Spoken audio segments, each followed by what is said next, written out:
Writing में 7 band से ऊपर लेने का सपना फॉर श्योर आज ही आपको रियलिटी लगेगा। इस वीडियो को प्रॉपरली देखना। 100% मैं कहता हूँ आपको 7 नहीं 7.5 और 8 बैंड तक लेने का पूरा रास्ता क्लियर हो जाएगा और इनको यूज कर लेना 100% स्कोरिंग आएगी। Let's start।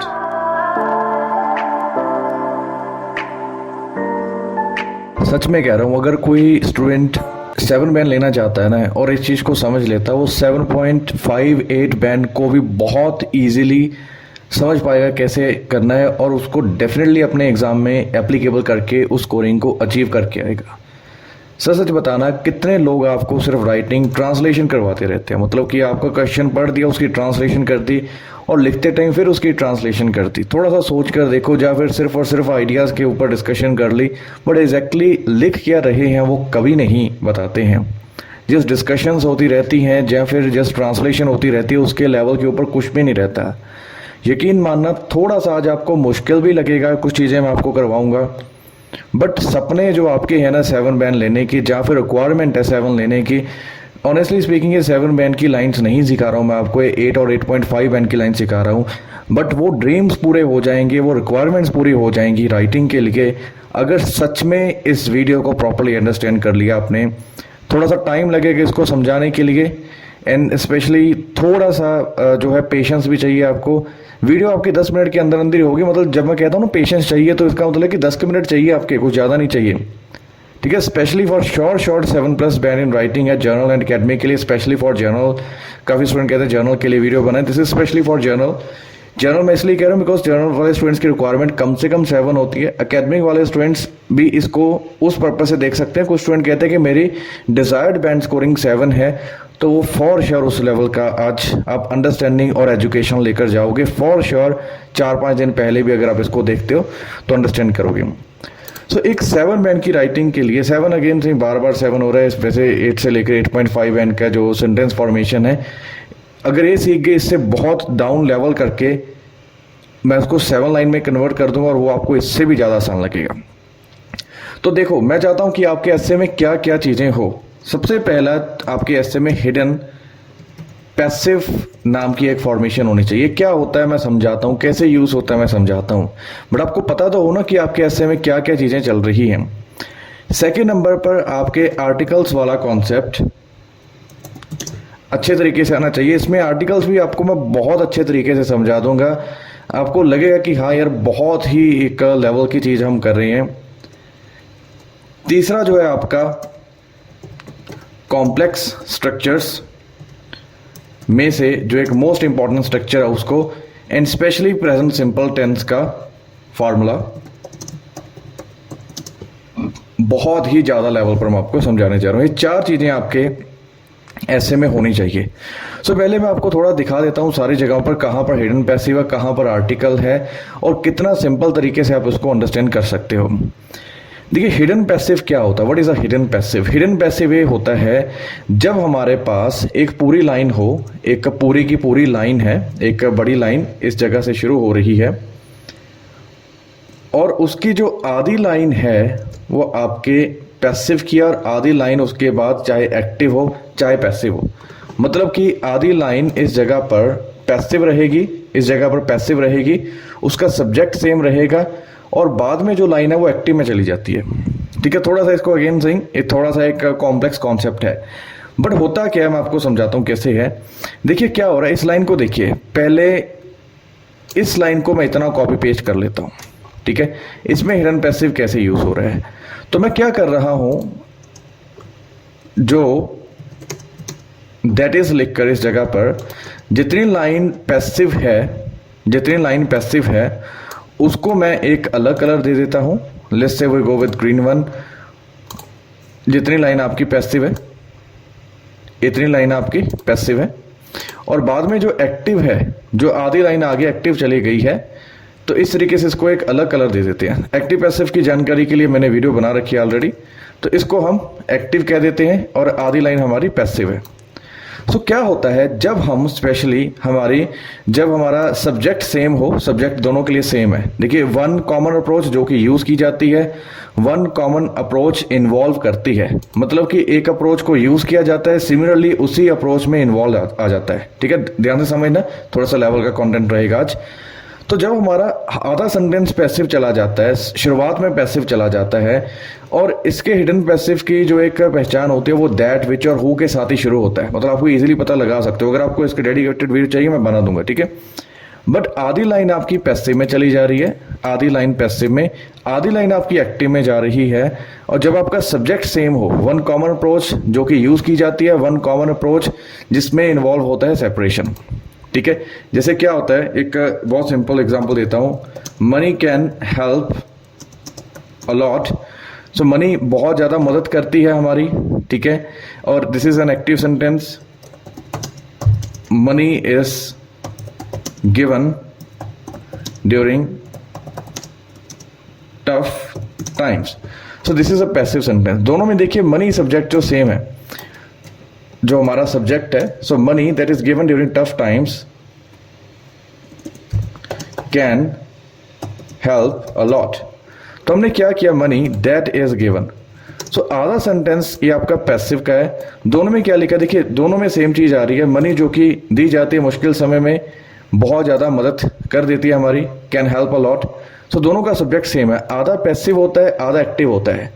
और सीरियसली स्पीकिंग कह रहा हूं कि जो हिडन पैसिव होता है ना, वो आपके ऐसे की एक दिल जान होती है जिसको लिखकर आना बहुत जरूरी होता है। ऐसे केसेस में जब आपका हिडन पैसिव आता है तो हम इसको हटा देते हैं। सिमिलरली वन कॉमन अप्रोच, अगर इसको आप ऐसे भी लिख देते कोई दिक्कत नहीं थी, ये आपका 7 मैन की लाइन बन जाएगी इस समय पर। बट नाउ बिकॉज हमें पता है कि ये थर्ड फॉर्म है, दिस इज थर्ड फॉर्म, काफी स्टूडेंट को ये सेकंड फॉर्म लगती है। सो एक कॉमन अप्रोच जो कि एम्प्लॉय की जाती है सिटी प्लानर्स के जरिए। समझ गए जो फर्स्ट कॉन्सेप्ट क्या चल रहा है, this is a hidden passive concept, कि आपके एस्से में एक हिडन पैसिव होना चाहिए। कम से कम मैं चाहता हूं कि आपके पूरे एस्से में 2 से 3 लाइंस, 2 मिनिमम है, मिनिमम 2 लाइंस का मतलब कि आप 8 बैंड तक जा सकते हो, 2 हिडन पैसिव की लाइंस होनी चाहिए। ठीक है, ऑब्वियसली सारे लेक्चर्स हिडन पैसिव के ऊपर जब मैं क्लासेस में करवाता हूं तो पूरा 1-1 घंटे का लेक्चर लग जाता है इनको पूरा समझाने के लिए। बट फिर भी आपको एक आइडिया हो जाए कि हाँ, मुझे पता चल जाए कि मैंने क्या क्या करना है, और होपफुली इससे कुछ तो आपको क्लियर हुआ होगा, कोई 10%, 15% क्लियर हुआ होगा, 20% क्लियर हुआ होगा, या फिर एटलीस्ट पता तो चला होगा कि अच्छा ऐसा लिखने से स्कोरिंग आती है। That is the first thing. So पहले हमने क्या किया, जो हिडन पैसिव था उसका कॉन्सेप्ट को यूटिलाइज किया। स्कोरिंग क्यों ना आएगी, 100% ही आएगी अगर इस टाइप के कंटेंट को यूज किया जाता है। So hidden passive, this is third form, not second form, there is a big difference. ठीक है, सेकंड चीज, सेकंड अगर आप लोगों को याद हो कि जो वर्ब होती है, वर्ब के साथ एस और ईएस हम कब लगाते हैं, वर्ब के साथ हम एस और ईएस कब लगाते हैं, कुछ आइडिया हो किसी को? वर्ब के साथ हम एस और ईएस, मैं इसको सेम कलर दे दूं ताकि आपको पता चल सके। वर्ब के साथ हम एस और ईएस तब लगाते हैं जब हमारा सब्जेक्ट सिंगुलर हो। बट इसको देखोगे, अगर आप सिटी प्लानर्स को देखोगे प्लूरल है, तो वर्ब के साथ एस और ईएस नहीं आना चाहिए था। बट प्रॉब्लम यही है कि हम किस वर्ड के आगे लगा रहे हैं, इसको ध्यान से समझना, किस वर्ड के आगे लगा रहे हैं ये मैटर नहीं करता है, किस वर्ड के लिए लगा रहे हैं ये मैटर करता है। दोबारा फिर से सुनो, किस वर्ड के आगे लगा रहे हैं वो मैटर नहीं करता है, किस वर्ड के लिए लगा रहे हैं वो मैटर करता है। मानकर चलो, अपने मन में बताना इस जगह पर आप इज लगाओगे कि आर लगाओगे, सच सच बताना एग्जाम में क्या लिख कर आओगे। ठीक है, इससे पहले कमेंट करना आंसर, मतलब इसको समझने से पहले कमेंट करना कि क्या लिखोगे, आप इज लिखोगे कि आर लिखोगे, सच सच बताना। क्योंकि हम क्या करते हैं, हम इस चीज को देखकर आंसर लगाते हैं, परंतु हमें इस चीज को आंसर देखकर नहीं लगाना होता। हम जिसके लिए यूज कर रहे हैं, हमारा सब्जेक्ट क्या है, one common approach, that's why यहां पर इज आएगा। इसको देखकर नहीं लगाना है आर। थोड़ा सा खुद के ऊपर भरोसा रखो। ऐसा नहीं है कि मुझे खुद के ऊपर भरोसा नहीं है कि इसके बाद मैं आर लगाऊंगा तो भरोसा नहीं बैठ रहा है, समथिंग लाइक दैट। खुद के ऊपर भरोसा रखो कि हाँ, मैं इस रूल को समझ रहा हूं। हिंदी में देखो क्या आएगा, एक अप्रोच जो कि यूज की जाती है सिटी प्लानर्स के जरिए, वो है क्या है, वो अप्रोच है, ना कि वो अप्रोचेस हैं।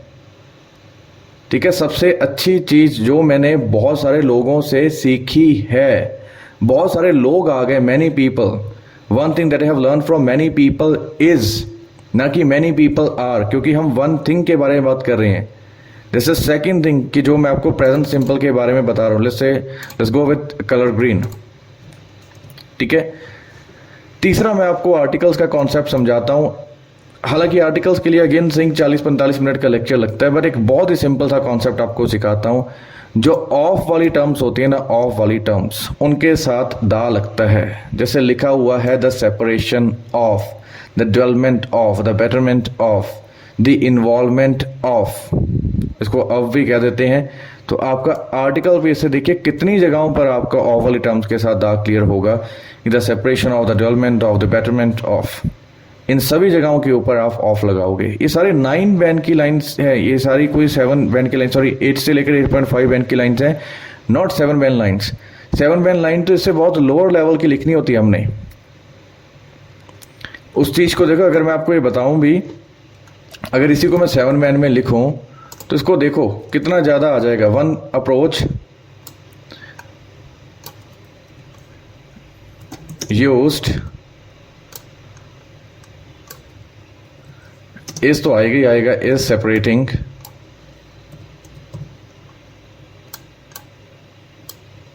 डबल आई लिख दिया हमने।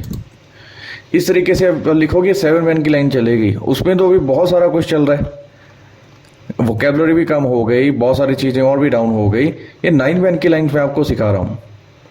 तीसरे नंबर पर जो हमने लिखा था आर्टिकल्स, हमने इसको चलो ब्लैक ही कर देते हैं। Let's go with complex structure, जिनकी रिक्वायरमेंट 7 बैंड है कम से कम। कॉम्प्लेक्स स्ट्रक्चर अगर थीसिस में नहीं लिखते हो बात बन ही नहीं सकती है।